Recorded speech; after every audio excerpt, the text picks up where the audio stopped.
Hi, and welcome back to Investing, Chapter 9, Market Efficiency and Behavioral Finance.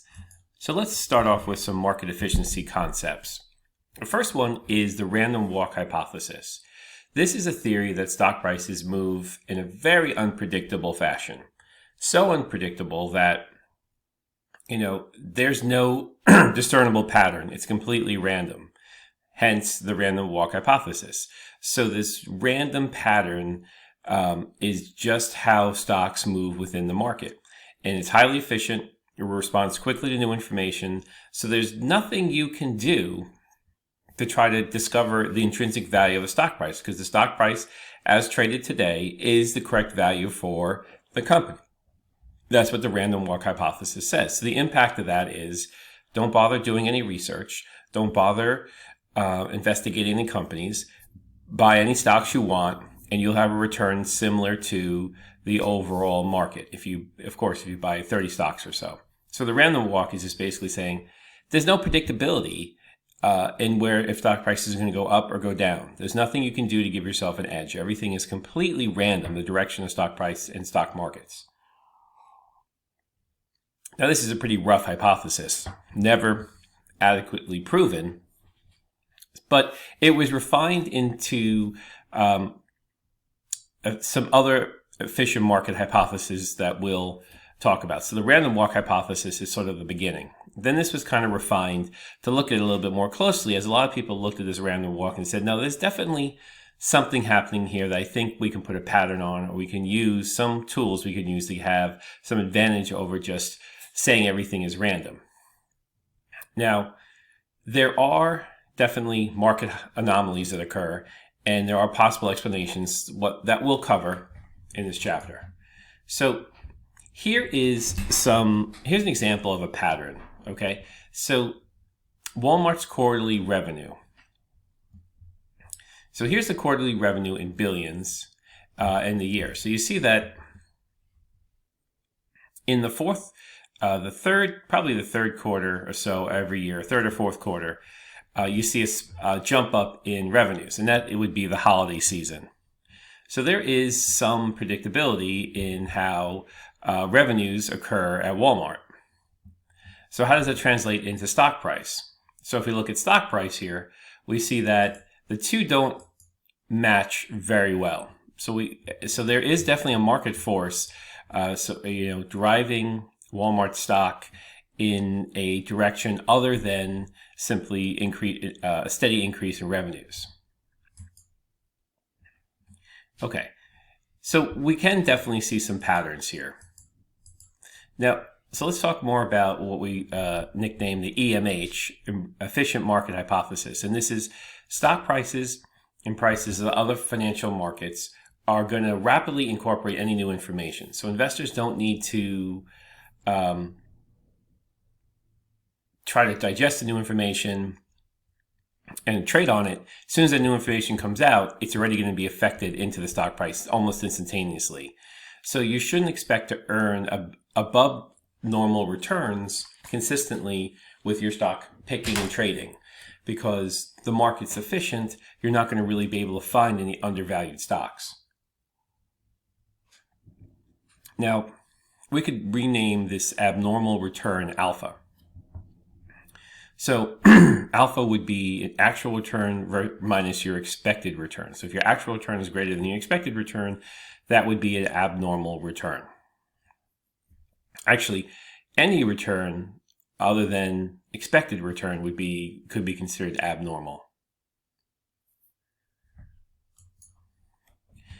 So here's an example. Assume a stock has a beta of 1, which means the risk is equal to the market. The risk-free rate is 2%, and the return of the overall market is 10%. So we could calculate the expected return using the capital asset pricing model. So we can take the beta, multiply it by the market return minus the risk-free rate, then add the risk-free rate back in, and we get 10. So why do we get 10? Because this 10% minus 2 is 8%. It doesn't get amplified by 1. It stays the same. So if you add the risk-free rate back, you get 10. So your return is the same as the market return. And this is the market return, 10%, as noted up here. So suppose that the actual stock earned a 12%. You track the market return or the expected return. This is the expected return percentage. And in this case, it's the same as the market return. You get 2%. Pretty simple. Now, the efficient market hypothesis alone, it was too close to the random walk hypothesis. It couldn't explain everything. So the information that's incorporated into stocks, there can be a difference in how rapidly the information becomes incorporated or how efficient the market is. So we could break this efficient market hypothesis down to weak, semi-strong, and strong forms. So we can actually further break it down. And then depending on how strong you think the efficient market hypothesis is, you go with that level. So if you're a complete 100% believer in the efficient market hypothesis, you would say the strong form is where has the most accuracy. And if you're not 100% subscriber to the efficient market, you might believe more in the weak form. So let's talk about these three forms. So we have the weak form, which says past data on stock prices of no use in predicting future stock price changes. Stock prices move at random. So in this weak form, what it's basically saying is you cannot use technical information, technical analysis, something that we're going to go over later. So technical analysis basically, though, is using past stock price movements to predict future stock price movements. So it's these people that look at the charts and they see shapes and different indicators in the charts, breakouts and resistance, and they try to predict where the stock price is going to move forward from there. So the weak form says that technical analysis doesn't work, but fundamental analysis works and inside information works, is what the weak form would say. And many most investors I do believe in this weak form. They think that technical analysis isn't very useful, but fundamental analysis, what we learned last chapter, and inside information, which is illegal, but they believe that both of these types of information would lead to abnormal returns. Now, the semi-strong form would say that investors cannot consistently earn abnormal returns using public available information. So that means public available information, that's financials. So annual reports, financial statements, financial ratios. So the semi-strong form says both technical analysis, the observation of patterns, and fundamental analysis, the observation and the review of financial statements, cannot help you get above average returns in the stock market. Now, the strong form, this says no information will help you. So where the semi-strong form still believes that inside information can give you advantage, the strong form believes that no information, public or private, will allow investors to earn consistently abnormally high returns. So the strongest form would be the closest to the random walk hypothesis in that nothing can help you do better than the average returns in the market. And a lot of investors, they might not specifically say they believe in the strong form, but a lot of investors do believe in investing in the S&P 500 index, which is basically saying you can't do better than the S&P 500 index, so why try? Okay, let's look at daily stock price reactions surrounding positive earnings news. So in this particular chart, let's just make this a little bit smaller. So this comes from the Journal of Financial and Quantitative Analysis, and it's looking at days relative to the earnings announcement. So leading up to the earnings announcements, you have not much change in stock, but then you have the earnings announcement, and there's a huge pop-up in the return, which quickly comes back down after the third day. And so this is not an unusual trend. I've witnessed many times myself that stocks that release their earnings, if the earnings, here's the key, if the earnings beat expectations, the stock usually pops up a few percentage points because investors are surprised. And this is new information that the company is increasing sales faster than they thought, increasing profits faster than they thought, or some other news that usually gets released with the earnings release. The earnings release usually coincides with some management notes. And this tends to pop the stock up. So the question is, if If you believe in the strong form, saying no information, public or private, will allow abnormally high returns, this could kind of say that, well, there is some private information back here about the earnings release that's been prepared but not released yet. Why isn't this, really affecting the stock? So this could give some credence to the semi-strong form and some evidence against the strong form. But this is definitely an anomaly where, earnings come out and the stock jumps. So if the stock is fairly or correctly valued, why does the stock jump so much on earnings day? Now, common sense here is really the earnings or press release is really designed to get people excited about the stock. And managers typically do try to engineer that they can beat their earnings every quarter to get this sort of bump. The opposite is true. If the earnings disappoint, then the stock can go down quite a bit down that day of the earnings release. Let's talk about how arbitrage can fit into the efficient market. So arbitrage is a type of transaction where investors simultaneously buys and sells the same asset at different prices to earn an instant risk-free profit. So let me give you an example of this, an arbitrage that you might be more easily able to understand. So you know how you can take a used video game and bring it to GameStop and sell it to them used, right? So say, for example, there is a game that GameStop was paying $40 for, used copies of, and then the local Walmart was selling used copies at $35. So GameStop's buying it back at $40. You can buy a new copy at Walmart at $35. So you go to Walmart, you buy a couple copies, you open them up to make them look used, and you go sell them, the 2 copies, back to GameStop and make $10. That's arbitrage. You're buying at one market at a low price and you're selling in another market at a higher price. This is risk-free profit. And then you go ahead and advertise the fact about this on TikTok. So everybody starts picking this up. Quickly, GameStop adapts. They have too many used copies of this title. They lower the repurchase down from 40 to 20. So now the arbitrage opportunity has disappeared. So in the real world, if different prices exist, you can exploit that difference through buying and selling transactions. And this ultimately will push the prices closer together and the arbitrage opportunity disappears. So this is something some hedge funds do. They look for these arbitrage opportunities, and they might just be fractions of a penny.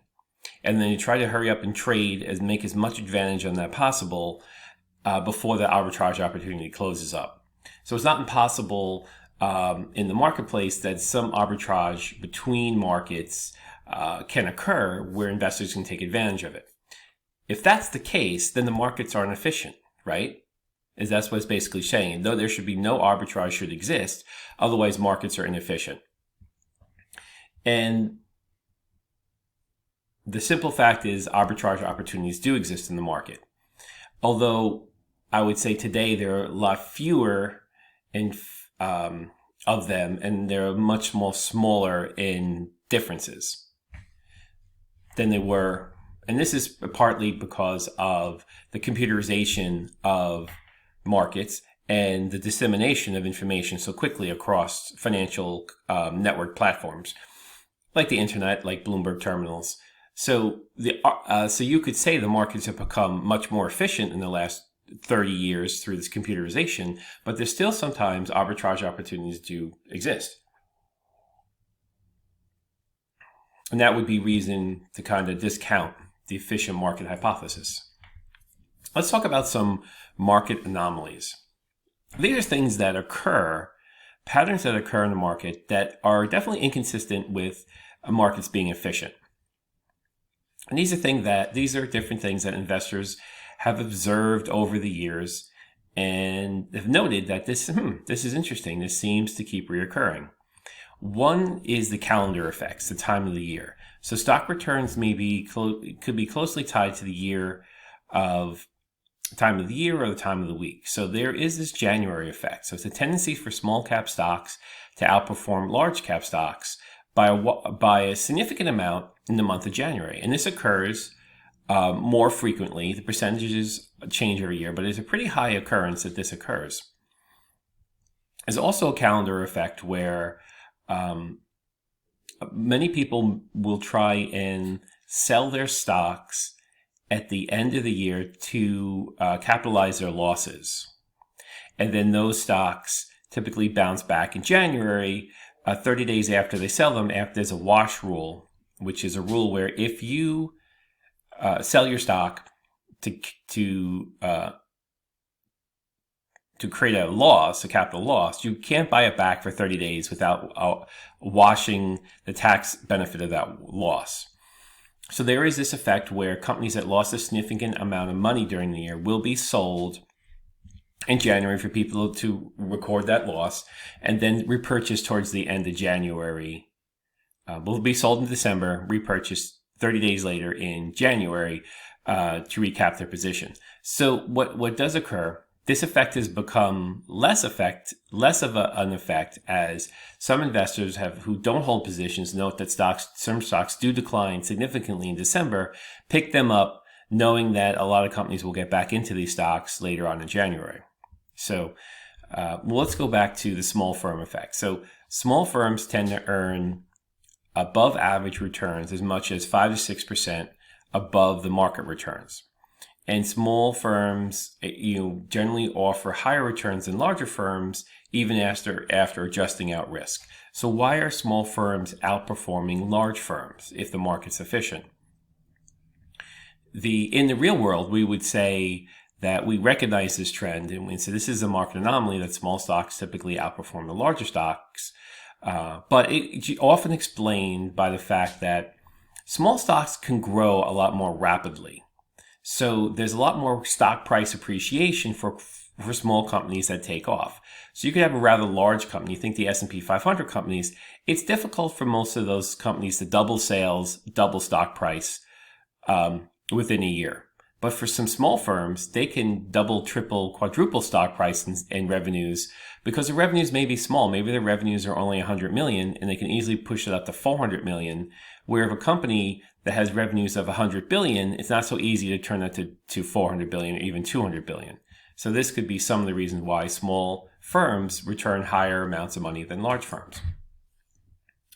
Okay, so let's talk about the post-earnings announcement or drift or momentum. So stock prices adjust and they continue after the earnings announcements have been announced. So the earnings come out and this new information changes the price of the stock. It could be up or down depending on the announcement. So this can create an opportunity for investors to earn abnormal returns by purchasing stocks that recently issue good earnings or news. Because they could short the stocks on the day that they recently, if stocks are going to deliver poor results, they can short those stocks because there's a momentum where if bad earnings come out, the stock price goes down and continues to go down. Good earnings go up, stock price goes up, it should continue to go up. And this is sort of like a momentum position. So this pattern that investors have noticed is that if stocks issue good earnings, you should purchase them. If stocks issue bad earnings reports, you should sell them short. And this follows the theory of momentum, that stocks will trend to move in a similar direction, either upwards or downwards over a long period of time. So if you look at a chart and you can see, kind of plot the momentum of a company, you can see this tendency of where stock prices are moving or continuing to move. So you can just trade on momentum. And that's a market anomaly because you shouldn't really be able to trade on such a concept if the markets are efficient. But in the real world, companies that are doing well and issuing good earnings quarter after quarter generally continue that trend. So if you have a company, it has a good product, a good management, and it's doing well, it usually continues to do well for quite a while. But if you have a company that starts to do poorly, you could look at Under Armour over last 15 years, 10 or 15 years or so, and you could see that stock was small, had abnormal returns, issued good earnings after good earnings, and the stock went up dramatically for probably a 5 to 8 year period. Then something changed. The business changed.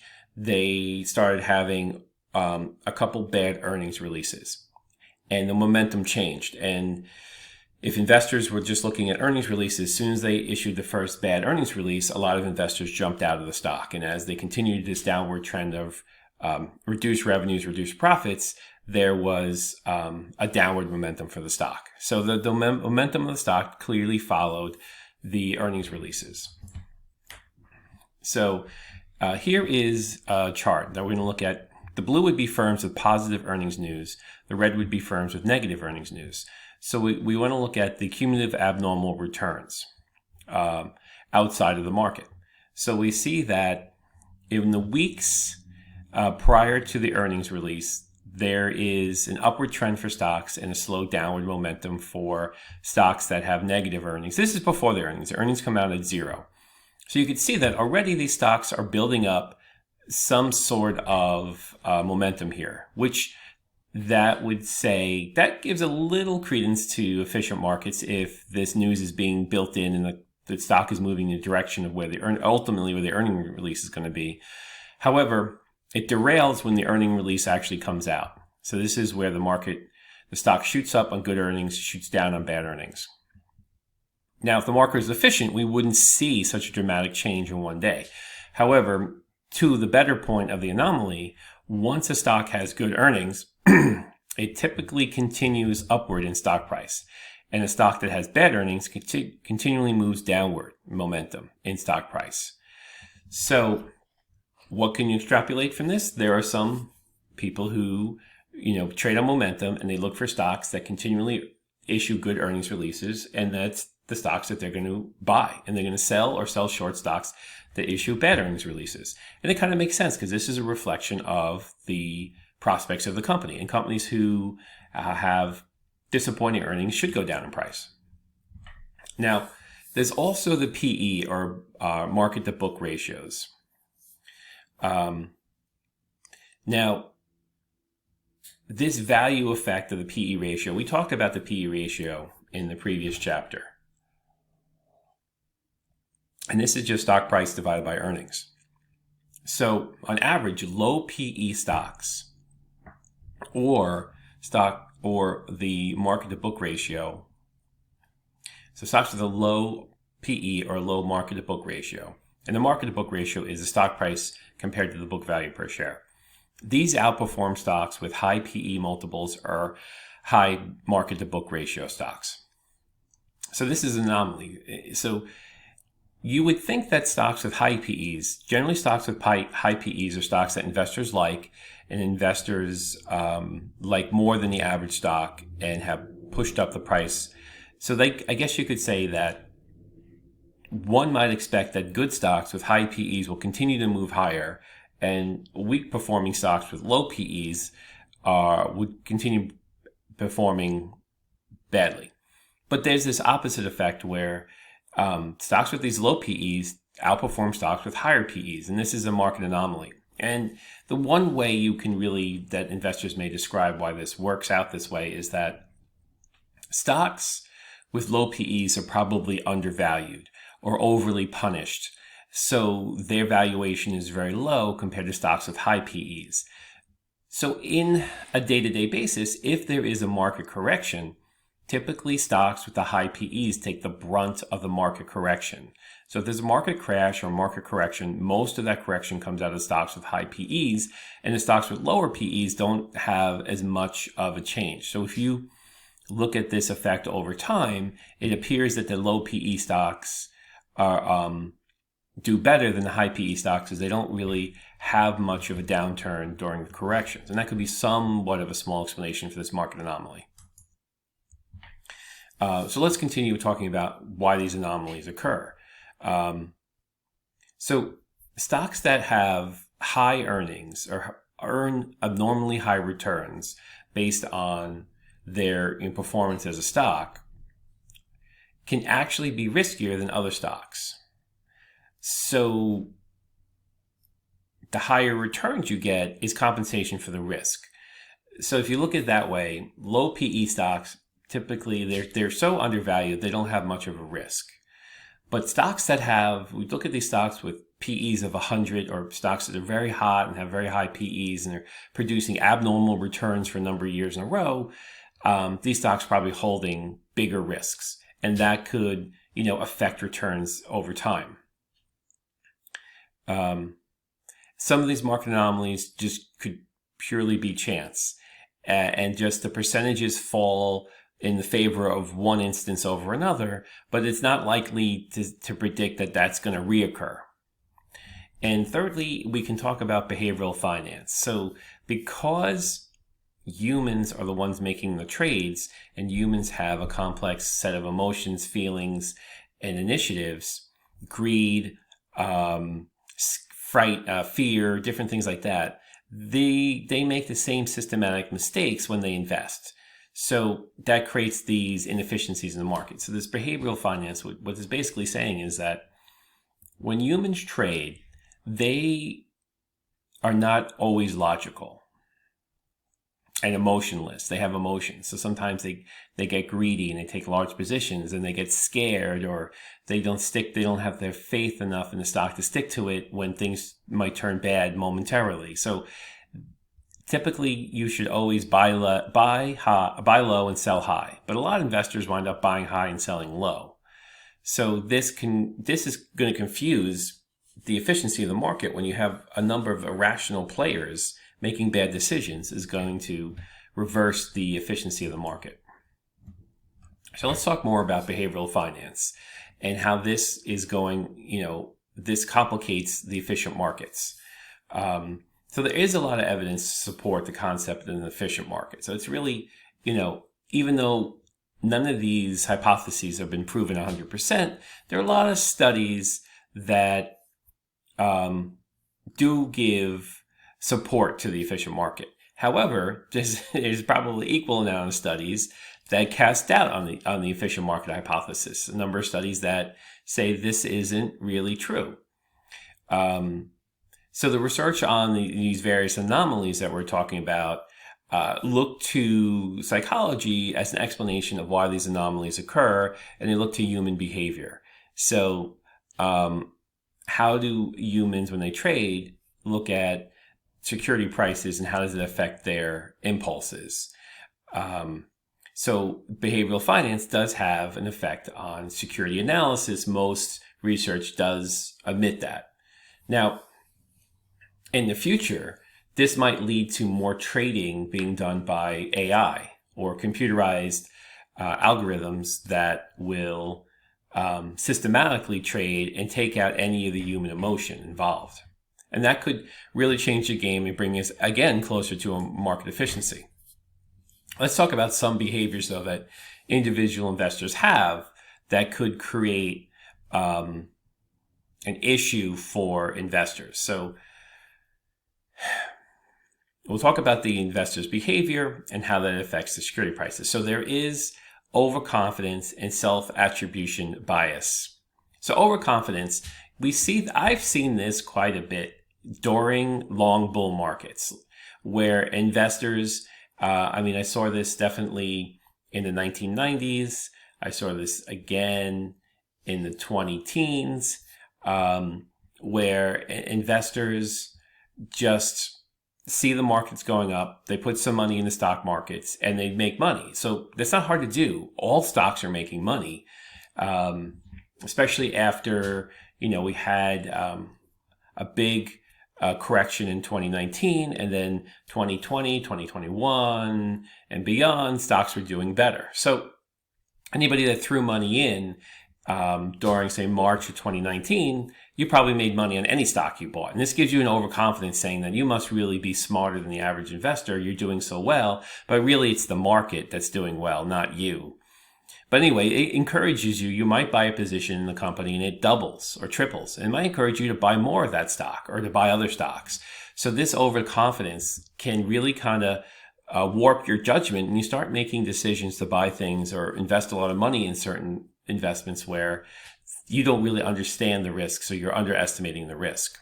And that kind of folds into the self-attribution bias, where you're taking credit for your success and blame factors out of your control for failure. So if you happen to have one stock that didn't do well, there's going to be some reason out of your control. It wasn't your fault. So the successes are all you, but your failures had nothing to do with you.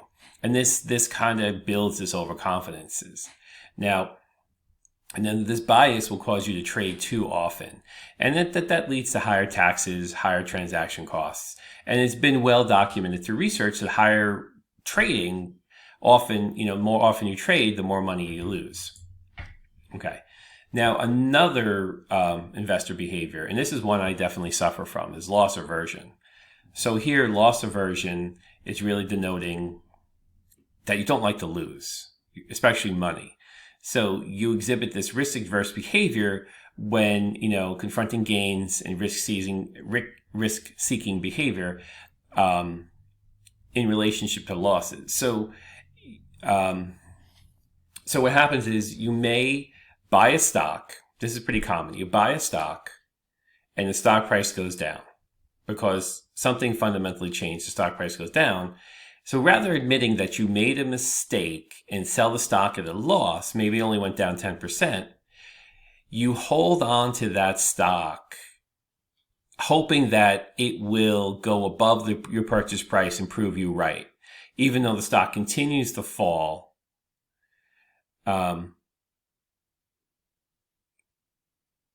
they hold on to it because you're still hoping someday it's going to go back above where I bought it, and I'll be right. Now, I've done that before. I've learned some bitter lessons doing that. So I learned not to hold a stock that, it just fundamentally is not doing well. The downward momentum, I should sell that stock. But the truth is, a lot of investors, including myself in the past, were more likely to sell a stock that has gone up than one that's fallen, because that way you can claim, look, I was right, I made a profit, it's easy to sell it. So in reality, if I had sold the losers and bought more of the winners, rather than in the beginning of my trading, I would sometimes sell my winning stocks to buy more of the losing stocks, hoping that it's going to turn around. And I lost out on big gains. I mean, I owned Amazon, Apple, Tesla at all, between $10 and $20 a share. And then when the stock, tripled in a lot of these cases or quadrupled, I sold it, missing out on thousands of dollars of future gains because, I wanted to collateralize that profit and prove how smart I was. And ultimately, it was a huge mistake. So there were just countless numbers of stocks I sold way too early. And now I've learned from that, if I have a stock, it's a good company, it's a good long-term prospects, nothing's really standing in its way, everything, I'm going to hold it for the long term. And I'm just going to ride out those bumpy sessions where the stock, sometimes stocks do lose value, and I'll hold out and buy more. And that's why dollar cost averaging really helps. So if I continually buy the stock on a continuous basis, I'm buying more shares when the stock price is lower and buying less shares when the stock price is higher if I invest the same dollar amount every month. And that's sort of a lesson I learned.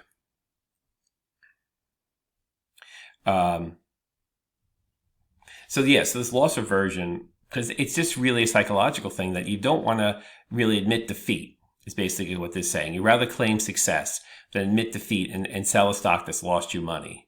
And there's a lot of trading ideas where if the stock goes down 10%, they say you should just sell it and move into something else because you constantly want the stocks that are going up and not hold the stocks that are going down.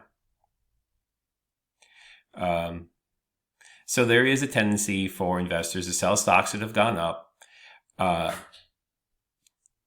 and then they choose to hold stocks that have lost value, and it's all to this loss aversion. So it's a real thing, and like when I experienced it, I didn't realize it until after I did it and saw the results of it.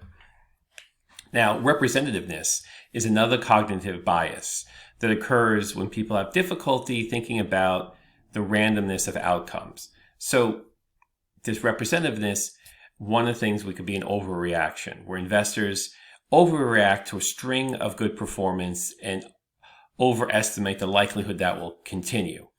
So this could be you could look at the last 5 years of performance of a mutual fund and figure you can't go wrong. It's gone up 20% a year for the last 4 or 5 years.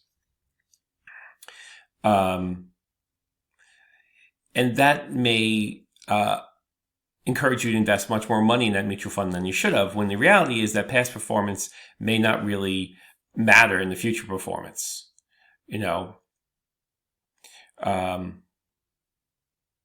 So this representativeness is another thing that you have to look out for, which is really, you don't want to be fooled, overreact to a small data set, and that may not be likely to continue as a trend.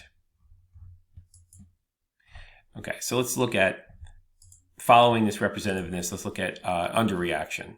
So this is investors that may underreact to new news, such as an earnings announcements, and they just may not react appropriately. So this underreaction can occur when, I'd say a classic underreaction is where a stock releases information that there's been some accounting irregularities. That's code for there's probably some fraud here. So most smart investors, as soon as they hear that, they'll get out of the stock at any price because it's just not going to turn around anytime soon. But some investors will believe that, this is just a mistake. They're going to correct this. This is not like a problem. So you kind of underreact to the announcement. Or if there's an earnings release and the stock has a poor earnings release, sales have gone down or profits have gone down, you may be slow to sell, hoping that the company will turn things around, because they certainly try to frame it like they can turn things around. Now, speaking of framing, there's also narrow framing, which is when you analyze the situation in a small box or in isolation, where you don't get the larger picture. So this is basically, you're trying to analyze a stock, but you don't have all the information, and you don't really see the larger picture, and you're focusing on small things. Okay. Now, another investor behavior is belief perseverance. So this is a tendency that most people have to reinforce their beliefs and fight against anything that contradicts their beliefs. So investors who believe in a stock and believe the stock is good and purchase the stock, they'll try to discount any negative news about the stock. So they'll avoid gathering the information that's going to contradict their initial assessment or investment. So this is dangerous in stocks. This is sort of like, if you ever met a stubborn person who has a belief in something.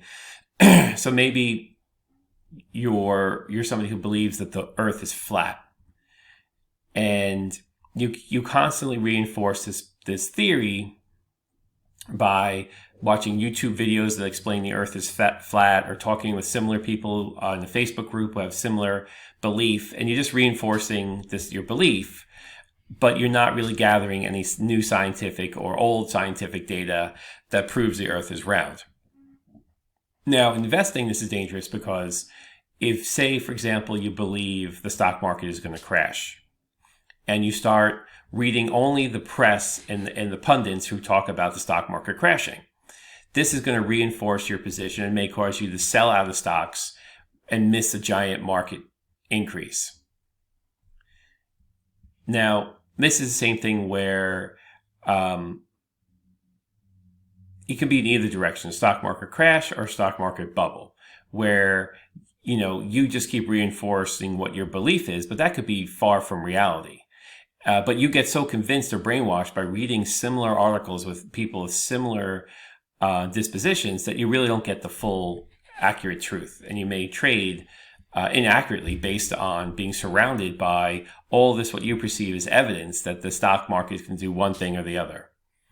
So that's why you always want to have an open mind, and you always want to look at both sides. Reasons for why the stock market is going to continue to go up, and also look at the people saying the stock market is going to continue to go down. And I would tell you that probably on either side, there's an equal chance of either thing happening. And some people just get lucky in predicting a stock market crash. but that may certainly not always be the actual case. So you gotta really protect yourself from that. And that's why, continually investing in a dollar cost average modality is the safest thing to do. So if throughout your life, if you invest $1,000 in the stock market every month and don't worry about the ups and downs of the stock market, after 10 years, statistically, you'll always be ahead.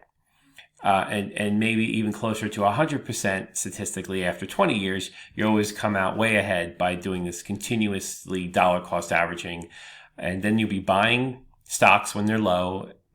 So if you're buying one company, and you're investing $1,000 in that one company every month, or maybe it's the S&P 500 index, right? So you're just putting that $1,000 in the S&P 500 index. And the stock market crashes, that $1,000 will buy more shares of that index. And when the stock market goes into the bubble, your $1,000 actually buys less shares. So if you're buying more shares at a lower price and less shares at a higher price, eventually over time, this strategy will win out. Okay, that's the end of part 1. I look forward to talking to you again in part 2 of chapter 9.